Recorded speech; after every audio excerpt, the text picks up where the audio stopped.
Pourquoi plus tu te tais, plus on te manque de respect? Pourquoi certaines personnes franchissent-elles tes limites sans hésiter alors que tu continues à les justifier? La plus grande erreur n'est pas d'être gentil, mais de confondre le silence avec la dignité. Il existe une ligne invisible qui, lorsqu'elle n'est pas défendue, transforme le respect en mépris. Aujourd'hui, tu vas découvrir les comportements que tu ne dois jamais tolérer, même si tu as toujours été une personne calme. Reste jusqu'à la fin pour comprendre pourquoi se taire coûte si cher. Tout commence de manière subtile, une phrase lancée avec un sourire, un commentaire, en plaisantant devant les autres. Et tu doutes, est-ce que j'exagère? Devrais-je le prendre avec humour? Ici se trouve le problème, le respect ne se déguise jamais en moquerie. Quand quelqu'un franchit une limite et se cache ensuite derrière le «je plaisantais seulement», il ne teste pas ton sens de l'humour, il teste ta capacité à te défendre. Les personnes qui utilisent ce type de plaisanterie observent ta réaction avec attention. Si tu souris, mal à l'aise, si tu te tais, si tu minimises ce que tu ressens, le message qu'elles reçoivent est clair. Cette limite est flexible. Et quand une limite est flexible, tôt ou tard, elle disparaît. La psychologie l'explique clairement, le mépris apparaît rarement d'un coup, il se construit petit à petit en normalisant de petits manques de respect jusqu'à ce qu'il fasse partie de la dynamique. Ce qui est aujourd'hui une plaisanterie est demain une humiliation ouverte. Beaucoup de personnes tolèrent cela car elles ne veulent pas paraître conflictuelles ou parce qu'elles ont grandi en croyant que poser des limites, c'est être dur ou égoïste. Mais la réalité est autre. Celui qui se respecte n'a pas besoin de hausser la voix, il a juste besoin d'être clair. Il ne s'agit pas d'attaquer ni de rendre la moquerie, il s'agit de marquer la limite avec calme. Ce commentaire ne me semble pas drôle. Rien de plus. Pas d'explication longue, pas d'excuses. Quand tu fais cela, deux choses se produisent. Premièrement, les personnes saines corrigent leur comportement. Deuxièmement, les personnes toxiques s'éloignent d'elles-mêmes. Les deux résultats sont une victoire. Tolérer la moquerie répétée ne fait pas de toi une bonne personne. Cela fait de toi une cible facile et le respect qui n'est pas défendu se perd. Au début, cela ne semble pas grave. Tu dis que tu es fatigué et la conversation continue.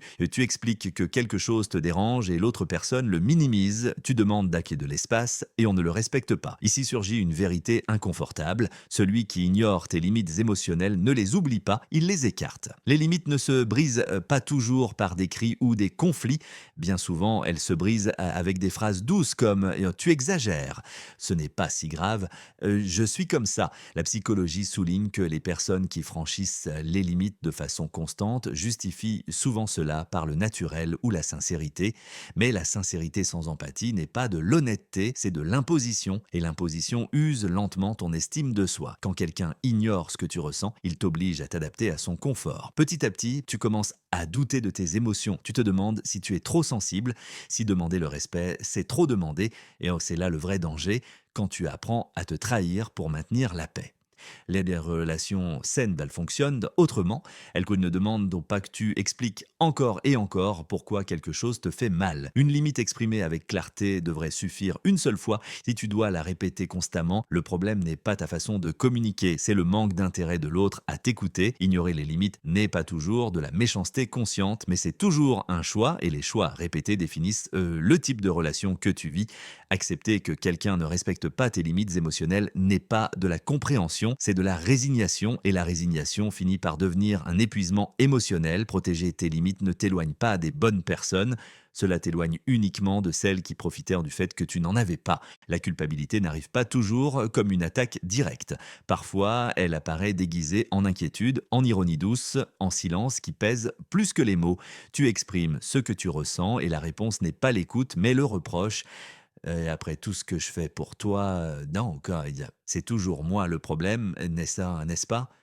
C'est si difficile de parler avec toi, à ce moment-là, quelque chose de subtil mais de puissant se produit, tes émotions deviennent un fardeau. La psychologie émotionnelle explique que la culpabilité est l'un des outils de contrôle les plus efficaces. Elle n'a pas besoin de cris, elle n'a pas besoin de menaces, elle a seulement besoin que tu commences à croire que ressentir, c'est faire du mal. Petit à petit, bien, tu apprends à te taire, à adoucir ce que tu ressens, à réfléchir à deux fois avant d'exprimer de la tristesse, de la colère ou de la déception, non pas parce que tu n'as pas le droit de ressentir, mais parce que tu ne veux pas provoquer une autre réaction négative. Ce schéma crée une dynamique dangereuse. L'autre personne ne se responsabilise pas de son comportement et toi, tu te responsabilises de la façon dont elle réagit à tes émotions. C'est là que naît l'auto-culpabilité chronique. Tu te demandes si tu es injuste, si tu devrais être plus compréhensif, si exprimer ce que tu ressens est égoïste, mais les émotions ne sont pas des attaques. Elles sont des signaux internes. Et quand quelqu'un te punit émotionnellement pour les avoir montrés, il ne cherche pas à te comprendre, il cherche à te faire taire. Dans une relation saine, les émotions sont écoutées, même quand elles sont inconfortables. Elles ne deviennent pas des armes, elles ne sont pas renvoyées comme un reproche. Si chaque fois que tu parles, tu finis par demander pardon de ressentir, tu n'es pas en train de partager ton monde intérieur, tu es en train de te défendre. Et vivre sur la défensive use plus que n'importe quelle discussion. Reconnaître ce schéma est la première étape pour le briser, parce que ressentir n'est pas manipuler, s'exprimer n'est pas blesser, et tu n'es pas responsable de l'inconfort de quelqu'un qui ne veut pas écouter. On ne te dit pas toujours que tu as tort, parfois c'est quelque chose de plus subtil, de plus difficile à pointer du doigt, de plus facile à justifier. Tu parles de quelque chose qui te fait mal et la réponse arrive enveloppée de logique. Bien, tu exagères. Ce n'est pas si grave, c'est toi qui vois les choses comme ça.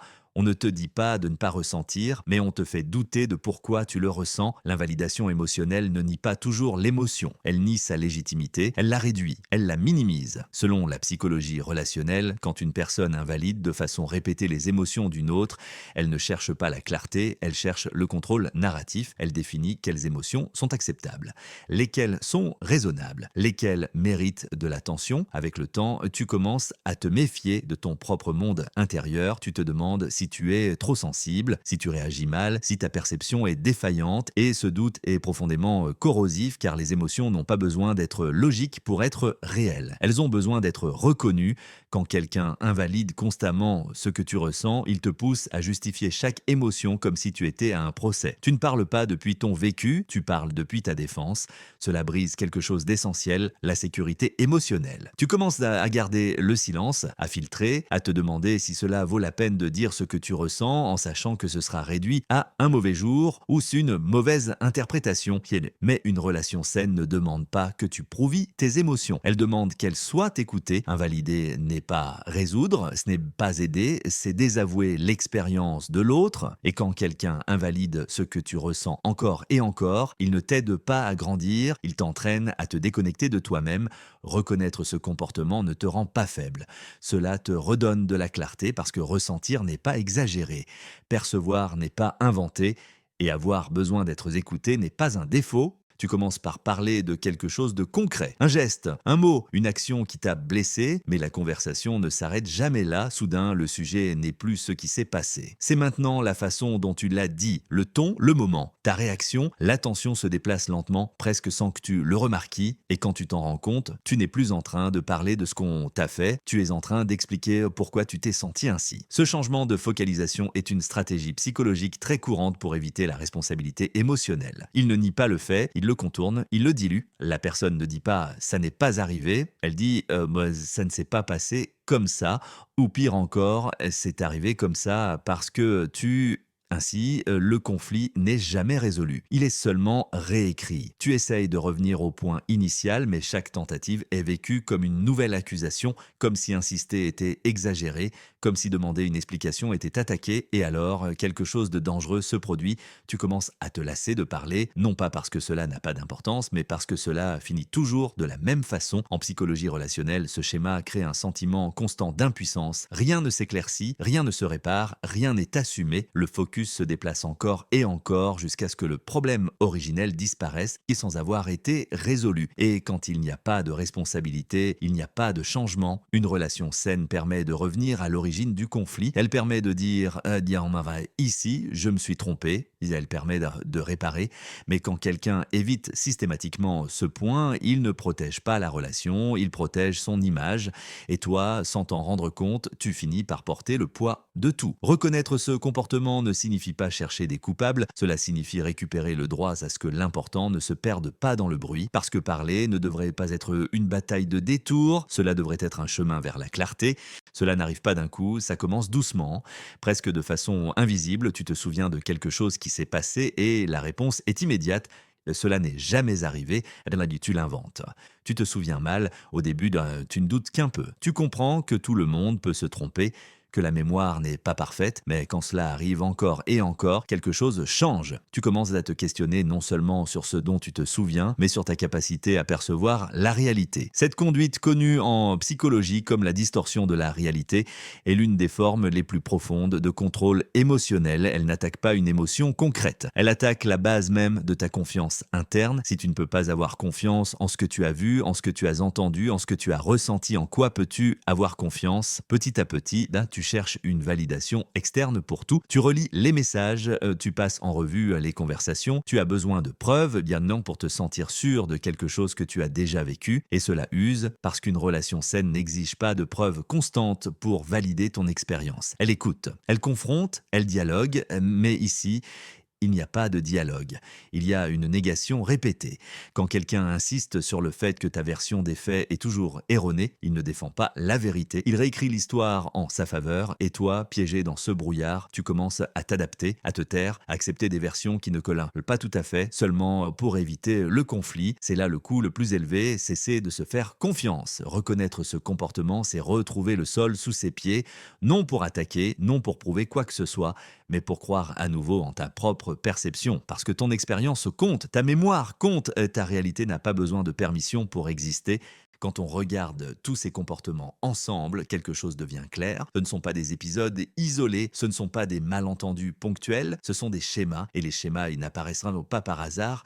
Pendant longtemps, tu as peut-être pensé que le problème, c'était toi, que tu ressentais trop, que tu demandais trop, que tu interprétais mal les choses, mais aucun de ces comportements ne naît de ta sensibilité, il naît de l'incapacité de l'autre à assumer une responsabilité émotionnelle. La psychologie l'explique clairement, quand une personne ne peut pas tolérer la culpabilité, l'inconfort ou le conflit interne, elle déplace ce poids vers l'extérieur. Et celui qui est le plus proche finit souvent par le porter. Toi, c'est pour cela que tu finis par douter, par te taire, par t'adapter, par te réduire. Non parce que tu es faible, mais parce que tu essayes de maintenir le lien. Mais une relation qui ne tient que lorsque tu te fais plus petit n'est pas une relation équilibrée. C'est une relation où l'un domine l'espace émotionnel et l'autre y survit. Reconnaître ces signaux ne signifie pas diaboliser qui que ce soit, cela signifie cesser de se trahir. Parce que ressentir n'est pas une erreur, se souvenir n'est pas une attaque, demander de la clarté n'est pas exagérer, et plutôt tu comprendras que tu n'es pas trop, plus tôt tu cesseras d'essayer de t'insérer là où on te fait toujours douter.